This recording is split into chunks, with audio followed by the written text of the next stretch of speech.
Ang indefinite suspension na impose sa SMNI ng National Telecommunications Commission o NTC at Movie and Television Review and Classification Board o MTRCB ayon sa isang mambabatas is nothing short of an attack on press freedom and free speech. Inihain ni Senator Robin Hood Padilla ang Senate Resolution 1000 na magsagawa ng investigasyon ukol dito dahil ang karapatan ng mamamayan sa public information ay hindi dapat makerte.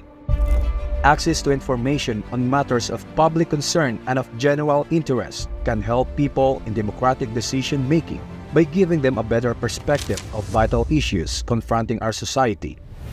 Karapatan ng taong bayan na magkaroon ng access sa makatotohanan at dekalidad na content na walang bahid ng misinformation at fake news. Ang kasalukuyang panggigipit sa SMNI ay pagsikil sa kalayaan ng pamamahayag. Kung walang press freedom, hindi tayo makakabuo ng wastong opinyon at impormasyon.